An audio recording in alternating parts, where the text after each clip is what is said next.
வணக்கம், நான் உங்கள் கோவிந்தராஜன். இது சப்தகிரி டிராவல் எக்ஸ்பி. கீழே திருப்பதியில் கொடுக்குற எஸ்எஸ்டி டோக்கன் நிலவரம் பாருங்கள். இன்றைக்கி தேதி 5 வெள்ளிக்கிழமை காலையில் அது 4:30 மணிக்கு எடுத்த நிலவரங்க. 4:30 மணிக்கு எடுக்கும்பொழுது இன்றைக்கி டிக்கெட்லேயே அவைலபிள் 330 டிக்கெட் அவைலபிள் இருந்ததுங்க. நேற்றுலாம் பார்த்தீங்கன்னா 4:30 மணிக்கு இன்றைக்கி டோக்கன் எல்லாமே முடிஞ்சிருச்சு. மறுநாள் டோக்கன் கிடையாதுங்கிறதுனால நேற்று கவுண்டர் க்ளோஸ் பண்ணிட்டாங்க 4:30 மணிக்கெலாம். பட் இன்றைக்கி வெள்ளிக்கிழமை இன்றைக்கி காலையில் 4:30 மணிக்கு எடுக்கும்பொழுது இன்றைக்கி ஈவினிங், அதாவது இன்றைக்கி நைட்டு 3 மணிலேருந்து நைட்டு 10 மணிக்கு ஸ்லாட் கொடுப்பாங்க. அதில் 330 டிக்கெட் அவைலபிள் இருந்ததுங்க. இந்த 330ங்கிறது கண்டிப்பாக நைட்டு 10 மணி ஸ்லாட்டாக தான் இருக்கும். 10 மணி ஸ்லாட்டுக்கு நீங்கள் ரிப்போர்ட் பண்ணிங்கன்னா 8 மணி 9 மணிக்கு மேலே உள்ளே விடுவாங்க. உள்ளே அலோவ் பண்ணாங்கன்னா நைட்டு 12:30 மணி இல்லைனா 1 மணிக்கு வந்துடலாம். அப்படி இல்லைன்னா விடிய காலையில் 4 மணிக்கு சாமி தரிசனம் பண்ணுற மாதிரி இருக்கும். இது வந்து ரொம்ப நாள் கழித்து இன்றைக்கி இந்த மாதிரி அவைலபிள் சேம் டேட்டில் இருக்குங்க. இதுக்கு அடுத்தது இது 5:30 மணிக்கு எடுத்தது பாருங்கள். 5:30 மணிக்கு எடுக்கும்பொழுது நாளை காலையில், அதாவது 6ஆம் தேதி காலையில் உள்ள டிக்கெட்டு 9784 டிக்கெட் அவைலபிள் இருக்குங்க. கிட்டத்தட்ட 10,000 டிக்கெட் அவைலபிள் இருக்குது. இந்த 1 ஹவரில் பார்த்தீங்கன்னா அதில் ஒரு 5000 டிக்கெட்டுக்கு மேலே சேல் ஆகிருக்கு.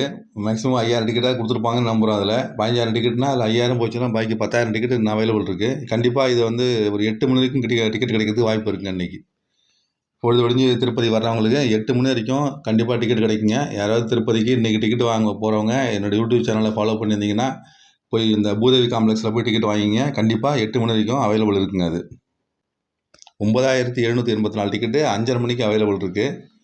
இதில் வெள்ளிக்கிழமை அன்னைக்கு வந்து ஏன் காலையில் சுவாமி தரிசனத்தை அலோவ் பண்ணுறது இல்லை அப்படிங்கிற ஒரு கேள்வி இருக்குது. அதாவது வியாழக்கிழமை அன்னைக்கு பார்த்தீங்கன்னா அன்றைக்கி டோக்கன் மட்டும் தான் கொடுப்பாங்க. மறுநாள் வெள்ளிக்கிழமைக்கு டிக்கெட் கொடுக்க மாட்டாங்க. இப்போ இன்றைக்கி பாருங்கள், இன்றைக்கி டோக்கன் முடிஞ்சு மறுநாள் சனிக்கிழமை காலையில் டோக்கன் கொடுக்குறாங்க பாருங்கள். அந்த மாதிரி நேற்று கொடுத்துருக்க மாட்டாங்க.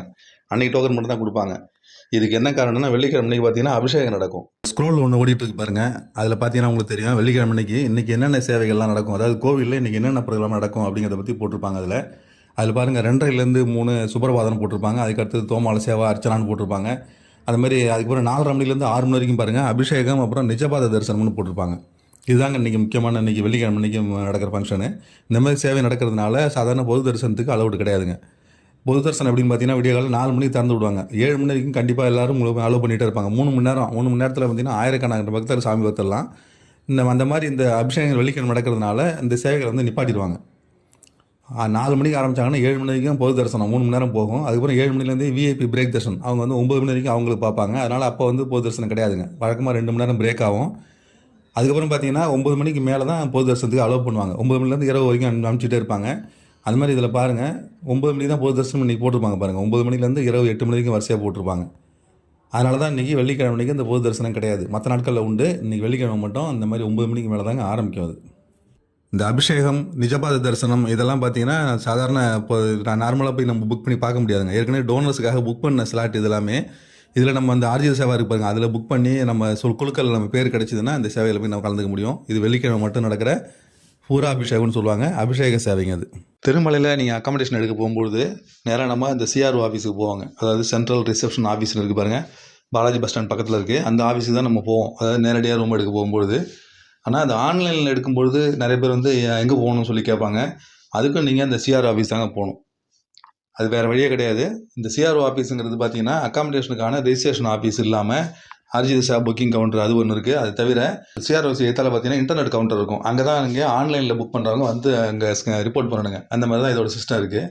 நீங்கள் ஆன்லைனில் அக்காமடேஷன் எடுத்திருந்தாலும் அதில் நீங்கள் பாருங்கள், அது வந்து உங்களுக்கு 100 ரூபா ரூமு, 1000 ரூமு, 1518 இப்படின்னு இந்த 3 கேட்டகரியிலையும் ரூம் கிடைக்கும். எந்த ரூம் உங்களுக்கு அலர்ட் ஆகிருக்கோ அந்த அமௌண்ட்டுகளை காட்டும்.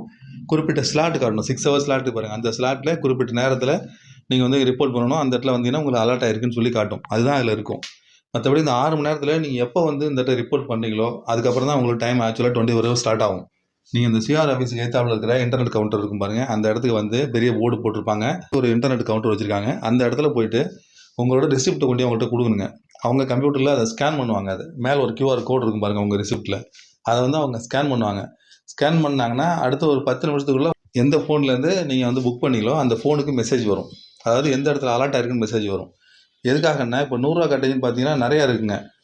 சுதர்சன் காம்ப்ளெக்ஸ் இருக்குது, கோவர்தன் இருக்குது, அப்புறம் Rambagicha, new Kalyan Chowdary, Varahaswamy guest house நிறையா இருக்குது. ராம்பகிச்சாலேயே 3 கெஸ்ட் ஹவுஸ் இருக்குது. நிறைய காட்டேஜ் இருக்குது.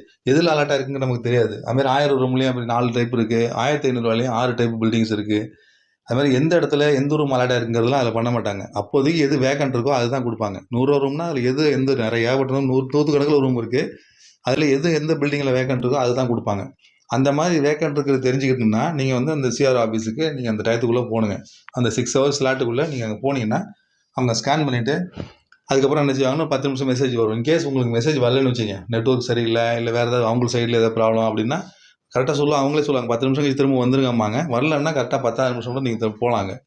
இங்கே போனீங்கன்னா அவங்க என்ன செய்யணும், உடனே வாங்கிட்டு மறுபடியும் ஸ்கேன் பண்ணாங்கன்னா அவங்க முன்னாடி இருக்கிற கம்ப்யூட்டரில் அது காட்டும். அதுக்குள்ளே அலர்ட் ஆகிருக்கும். அதில் காட்டும், இடத்த காட்டும், எந்த இடத்துல எந்த ரூம் நம்பர் அதெல்லாம் அலர்ட் பண்ணி காட்டும். அதை நீங்கள் ஒரு ஃபோட்டோ எடுத்துகிட்டு போங்கன்னு சொல்லுவாங்க. அதை ஃபோட்டோ எடுத்துக்கிட்டு அந்த இடம் எங்கே இருக்குதுன்னு தெரிஞ்சுக்கிட்டு நேராக அந்த என்கொயரி ஆஃபீஸ் போயிடலாங்க. இப்படி தான் அதில் பண்ண முடியும். எப்படி நீங்கள் என்கொயரி ஆஃபீஸ் போகிறதுக்குள்ள உங்களுக்கு மெசேஜ் வந்துடும். அது கொஞ்சம் டிலே ஆகாம தவிர கன்ஃபார்மாக உங்களுக்கு மெசேஜ் வந்துடும். இன்கேஸ் உங்களுக்கு அதுக்குள்ளேயே மெசேஜ் வந்துச்சுன்னு வச்சுங்க, ஒன்றும் ப்ராப்ளம் இல்லைங்க. இடம் உங்களுக்கு தெரிஞ்சிட போகுது. உங்களுக்கு மெசேஜ் வந்தாலும் இடம் தெரிஞ்சிடும், ரூம் நம்பரும் தெரிஞ்சிடும், கிரவுண்ட் ஃப்ளோரா ஃபஸ்ட் ஃப்ளோர்லாம் தெரிஞ்சிடும். அதே மாதிரி கம்ப்யூட்டரில் போய் நீங்கள் ஸ்கேன் பண்ணாலும் அதுலேயும் உங்களுக்கு எந்த இடத்துல அலாட்மெண்ட் தெரிஞ்சிடும். அந்த இன்டர்நெட் கவுண்டருக்கு வாசல்லே பார்த்தீங்கன்னா பெரிய டிஸ்பிளேயில் கியூஆர் கோடு போட்டு வச்சுருப்பாங்க. என்னத்துக்குன்னா காட்டேஜஸோட லொக்கேஷனோட கியூஆர் கோடுங்க எல்லாமே. அது கிட்டத்தட்ட ஒரு 60 டைப்பான காட்டேஜ் அதில் போட்டுருவாங்க பாருங்கள். திருமலையில் இவ்வளோ காட்டேஜ் இருக்கான்னு பார்த்தாலும் நம்பவும் முடியாது உங்களால். அவ்வளோ இருக்குது அதில். எனக்கு தெரிஞ்சதுலேயே ஒரு 10-12 காட்டேஜ் எனக்கே தெரியும். அதை தாண்டி கிட்டத்தட்ட 60 காட்டேஜ் இருக்குங்க அதெல்லாம். அது எல்லாருக்கும் கொடுக்குறது இல்லை. ஆனாலும் நீங்கள் உங்களுக்கு அலர்ட் பண்ண காட்டேஜ் எங்கே இருக்குதுன்னு அந்த கியூஆர் கோடு இருக்குது பாருங்கள், அதை நீங்கள் ஸ்கேன் பண்ணுங்கள். கரெக்டாக உங்களுக்கு மேப்பில் லொக்கேஷன் காட்டும். நீங்கள் ஓன் வெஹிக்கிள் உங்கள்கிட்ட இருந்ததுன்னா அந்த லொக்கேஷன் மேப் வச்சுக்கிட்டு நீங்கள் நேராக அந்த இடத்துக்கு ஸ்ட்ரைட்டாகவே போயிடலாம். இன்கேஸ் பக்கத்தில் இருக்குன்னா நீங்கள் அங்கேருந்து நடந்து கூட போயிடலாம், ஒன்றும் ப்ராப்ளம் கிடையாது.